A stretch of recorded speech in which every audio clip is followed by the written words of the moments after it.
Hi, I'm Mike Messier. Welcome to Messier Mantra. On this episode, we have a very special guest.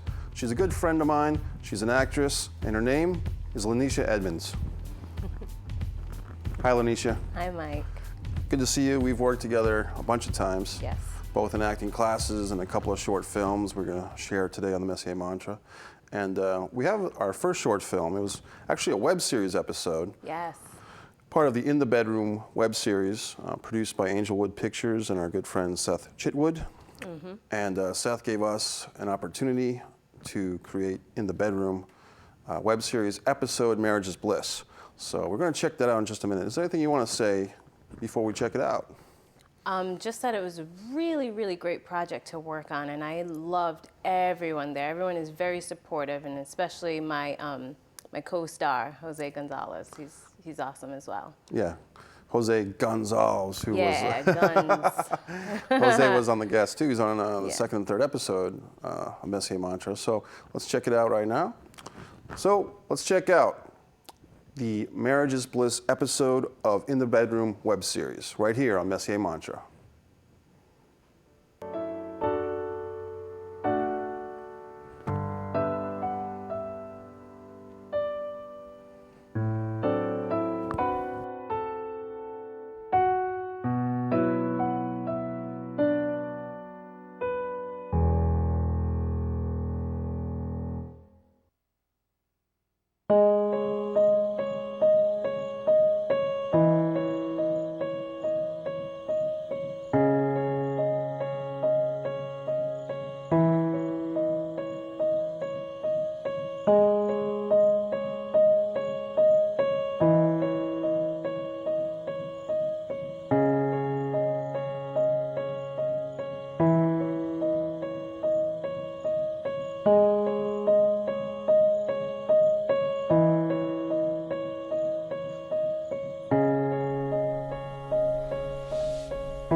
Can you get that there, please?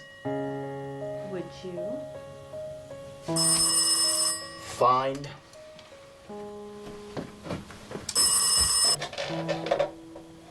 Hello? Oh, hi. Yes, it was a lovely event. Mm-hmm. Oh, I thank you. Thank you very much. No, it was very inspiring. Mm-hmm.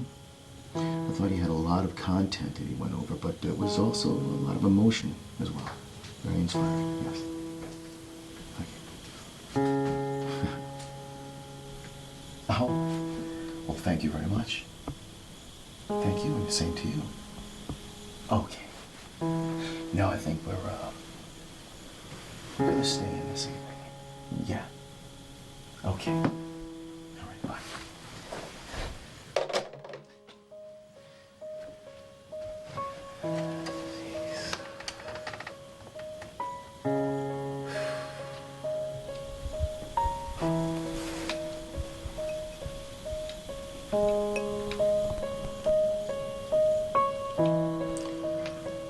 Good book? Who was it, Benjamin? Oh, the Johnsons. Oh. What did they want? Well, she really didn't say anything. It was... Bob? Bob called? Yeah, Bob called. Bob didn't call. I was right here listening. Why did you say Bob called? No reason. No reason. Thought maybe you were expecting to hear from Bob. Why would I be expecting from Bob? No reason. What, doesn't Bob call? No, Miriam calls. What difference does it make anyway? Some. What difference? Well, when Miriam calls, it's always some big journey. It's nothing simple. Never anything simple when Miriam calls. She's my best friend. Yeah, well, she's a pain in the ass. Bob? What about Bob? What about him? Is he a pain in the ass? No, he's a good fella. Really? Yeah. I like his stories. He likes to talk business. I like to talk business. His stories are nonsense. And most of them are lies. How so? Well, he speaks of these celebrities, yet we never get to meet them. Maybe we've never requested. Perhaps.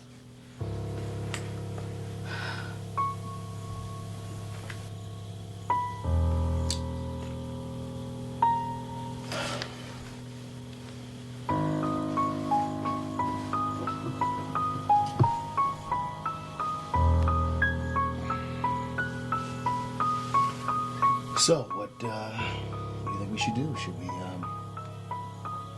return the call? No. I'd rather read. You'd rather read than have sex these days. Perhaps. With you. With me? Wait a minute. Are you sleeping around? Did you sleep with someone else? No. Not particularly. Whoa, not particularly? In my thoughts, perhaps. I wanted to broach the idea with you. Broach the idea with me? A break. I think a break would do us both some good. I can't. We'd appreciate each other more. Break. Time off. How much time? Enough time. A coffee break. A coffee break. Enough time to have sex with someone else and then we be done with it. I don't think it's a good idea. No. I can't. What? Were we to... I might leave you. Why? I might like it too much. Really? Yes. How dare you? How fucking dare you?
And my guest is LaNecia Edmonds. LaNecia,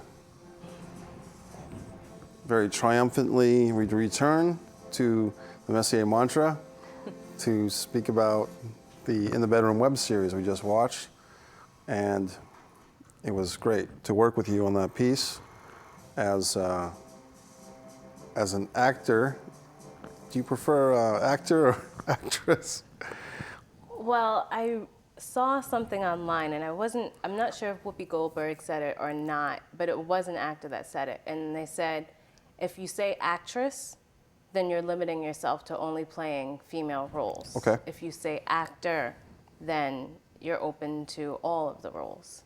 So let's say actor. Actor, okay, good. Because I've asked a few of the guests, and sometimes people, ladies, actors, have different opinions on that. So it's something I like to ask.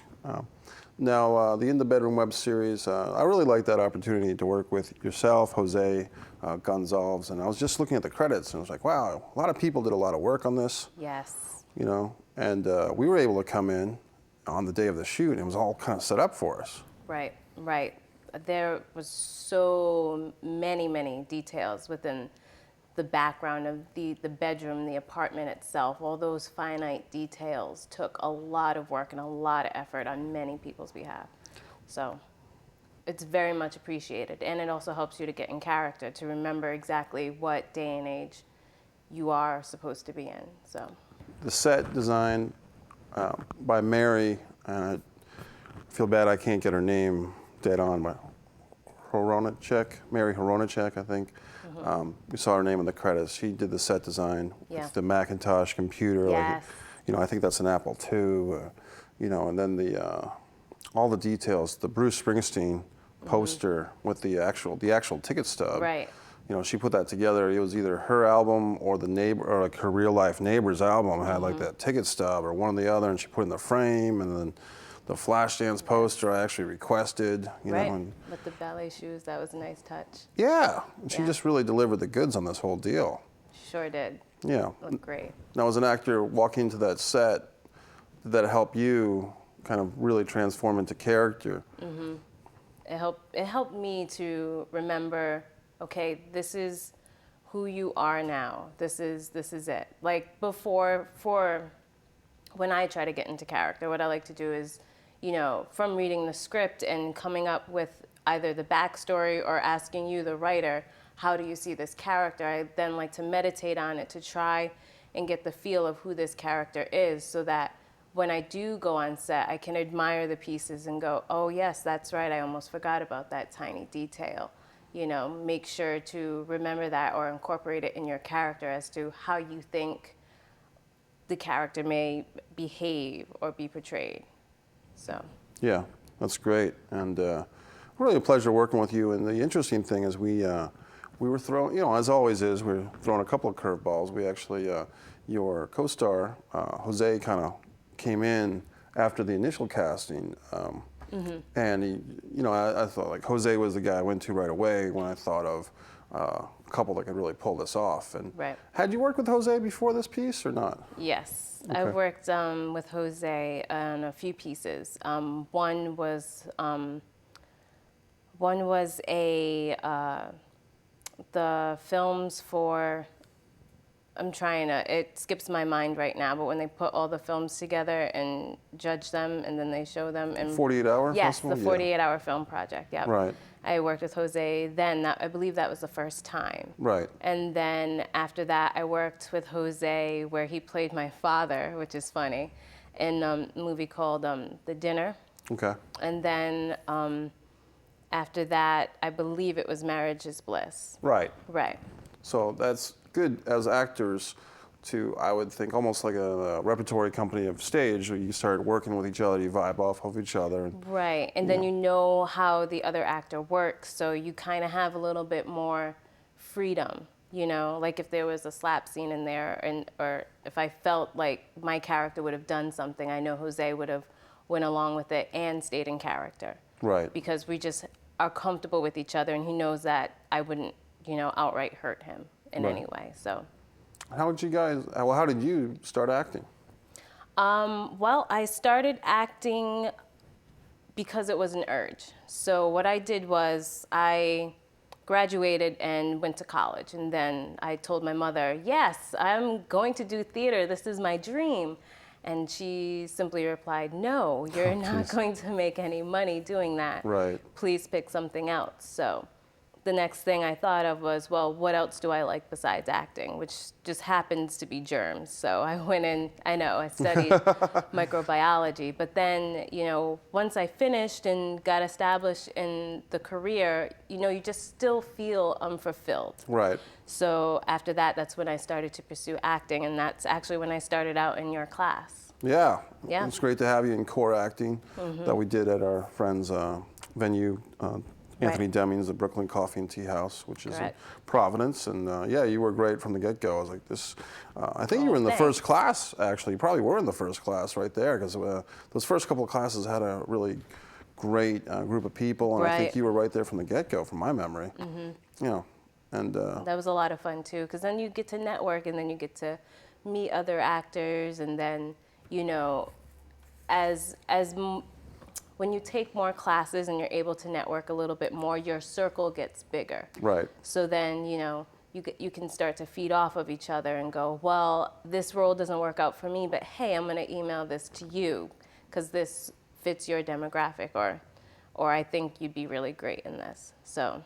Yeah. And actors, the ones that I think succeed in a more efficient manner are going to help other people out. Exactly. Because if I get an email, same thing, if I get an email from a casting notice and they're looking for a guy 5'9", 160 pounds, and I'm not that, even if I'm attracted to the character description, if it's a psychiatrist or a school teacher or a serial killer, whatever, you know, but they're still looking for that physical demographic, I'll forward it to a friend of mine who is 5'9", 160 pounds. Some people won't do that, you know, some people just, trash that email, and the karma doesn't come back to those people or the good favors. So core acting was a great experience, and you really shined in that class. And I remember me and some of the other students were like, yeah, she's really got to start doing some stuff outside of here, because we would see you once a week, which was great, but we're always looking for you to start doing some stuff. So glad you started doing that. Yes. Well, before I go out and do anything, I like to do research. So I was like, okay, acting is what I want to do. Where can I go to just get the basics? And your class happened to be the one that I started with to learn the basics. And then once I felt comfortable, I was like, okay, and let me expand my horizons. Let me try to take classes, you know, when your class wasn't going, let me try Boston casting and CP casting. Let me try these and see how I fare up. Because I always feel that, you know, despite people saying, oh, you're pretty good, I always want to measure up and say, well, you've said that, but do other people think I'm good, you know? And I just kind of like to see where I measure in that aspect. So I feel like branching out and trying different classes, you know, different methods, it helps me as an actor, and then it also helps sort of my self-esteem to figure out, yes, I'm doing well. Oh, I need to improve on this part. Thank you. And I'd rather have those teachers that are fully honest with me. You know, don't sugarcoat anything. If I do this weird thing with my hands while I'm talking, or if I do this weird thing with my neck, let me know. That's what I was just saying to LaNecia. You know, it's like I'm having this thing with the mantra here with my neck. I'm getting very self-conscious about my neck, and now I'm even more self-conscious. It's hard to like keep. But you. someone brought it to your attention, so now you're able to work on it, or you've brought it seen to my own attention. Yeah, right. You've seen it, and you've seen your own work, and then you go, oh, why do I do that? Right. Right. Which is also an important thing that I think that a lot of actors don't like to do. But I'm just started to get over that, to watch my own work and go, okay, I see the mistake, I see where I could improve or can improve and where I could do better. So that's another important thing learned. Watch your work. That is a big issue. You know, in some actors, you hear the legendary stories of, you know, Johnny Depp or maybe a Marlon Brando. They don't like to watch themselves on camera. Once it's been filmed, they're just done with it. They'll go on to the next scene or the next movie, and they don't want to watch what they've done. Even if it's an award-winning film, they don't want to go to the theater or sit with the audience. So, everyone's different, you know, and for me, I will watch what I've done on camera just to kind of analyze myself too. So kind of in the same school of thought you are on that one. It took a while to get there, though, you know, because it's uncomfortable. Like before, when I first started to watch, I would cringe. I'm like, ooh, why did I do that? Why did I make that choice? You know, but now you're like, okay, you made that choice. It wasn't the right one. How would you have done it better? But don't meditate on that. Meditate on trying not to make that mistake again and going exactly the way the character felt at that point, not how you felt comfortable. Right. And just because we watched the Marriage is Bliss episode, so the audience can kind of walk with them through that piece, just because we saw it. Was there anything watching that now on the monitor, anything that sticks out for you that you really liked that happened, or maybe you didn't like so much as far as your choices or what was executed? I think some of my choices could have been improved. I feel like I personally feel like I played the character a little bit flat, and I could have added more life and more character to her, certain lines, I feel like maybe I rushed them just a little bit too fast, and there could have been a decent, more natural pause in between them. So, but it's just me. Yeah, I like the piece. For me as the director and the writer, I felt like you and Jose had the chemistry, and it was well executed. And I've listened to a lot of feedback from, various friends or colleagues who, talked to me about that piece, and it's been a lot of ranges of opinion. Like some people were all on board, and some people had some critiques. And as always, one thing is that other actors always have the most pointed comments. That was, you know what I mean? It's like, so you get kind of some of that, because sometimes as actors we're competitive sorts at times, and do have insights, but a lot of it is like, well, I'm an actor too, so I would have done this. And then they think that the actor that is on camera in this piece or any piece, because that was the critic's choice, the actor critic's choice, that's what the performer actor should have done. But you know what I mean? So sometimes it's hard to just enjoy, the project as an outsider or as a watcher if you've been in other projects yourself. Yeah. So, and you've also done some work with my friend Brian Casey, and you've done, I think the piece was called Alone. Yep. And that was about a homeless lady, and you're kind of a friend of hers who kind of sees her in her state of homelessness and kind of has a conversation. What was that like? That was challenging as well, because my mother never quite let us experience the time that we were homeless. We were never homeless and like sleeping on the streets. We were homeless as we had to go live with someone else because, no one else could quite take us in, or there wasn't enough space. So we had to like squeeze in at, her friend's house or something like that. But working, it touched my heart to see, how some people actually live. And it was cold that day that we were filming. It was so, so cold. Right. So I wasn't well prepared because I was thinking, well, I'm going to be homeless. I'm not going to be well prepared. So it's like I stuffed my shoes with like extra socks, and then, I put bags around my shoes so my shoes wouldn't get wet. And I was just like, wow, this isn't something that I normally think about. Right. But what people do in the wintertime when it's cold like that. So it was a good experience in that aspect. Like I didn't have to go on set and pretend that I was cold. Right, you were cold. I was cold. I was cold. My feet were cold. My jacket was cold. It was freezing out. But method. The system. Yeah. It was good. It was good, and I really like working with Pat O'Hara. Yeah, she's great, and I've worked with her in some workshops and classes. What a terrific lady Pat is. And just as a side mention, Pat and I were working together in a workshop that unfortunately the teacher passed away recently, Tim Hillman, and we just want to, express that we miss him so much, But so moving forward with your career, you did that piece, and then another piece I saw, kind of one of Brian's pictures. I think it's called "He Never Said a Word," and you kind of had a bar scene or two. Oh, that was my very first piece. Brian was actually the one who gave me a chance when I had nothing on my resume, absolutely nothing. And so that was the very first thing that I ever worked on. And I'm very proud and happy that he was able to give me that chance, because then from there, you know, I was able to yet again meet some actors and then go out a little bit further and expand my circle a little bit more. So very grateful and happy for that to have happened. Nice. Now the Messier Mantra, we were talking a little bit off camera, and the mantra is, what is LaNecia Edmonds' mantra? Do you have a mantra you want to share with us? Some words of wisdom for you to live by, or maybe for the audience to kind of ponder and pontificate? I can just do some words that I normally go by, and that's don't give up, keep pushing, and you are your own worst critic. Wow, that's true. Because we all are our own worst critic, Yep. and that whole, you know, jibber jabby of the mind, you know, and part of that might be good because then you do seek self-improvement, like, hey, what am I doing wrong? Right, exactly.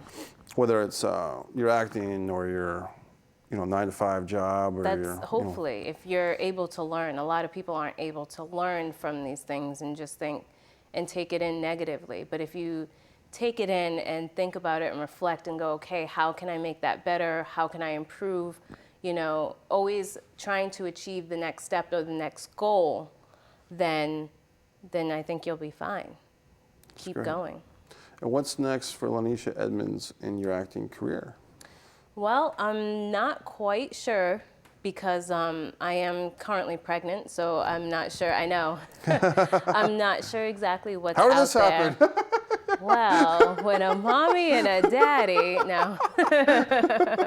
Well, congratulations. Thank you. So for acting, I may take a little break, but until I get too big or something weird and I can't get like print roles for pregnancy moms or anything like that, then I'll probably just take some time off and raise my child. The interesting thing is you probably could get some gigs in this time of expectancy. You're right. You know? So I'm trying to keep a lookout. Okay, great. Well, LaNecia, we're going to check you out on the next episode of Messier Mantra. We're going to share some more of your work. I want to thank you for being on this episode. Always great to see you, and we'll see you again real soon. All right, thanks. LaNecia Edmonds, thanks. Thanks for watching this episode of Messier Mantra with our special guest, my good friend, actor LaNecia Edmonds. We'll see you next time on Messier Mantra.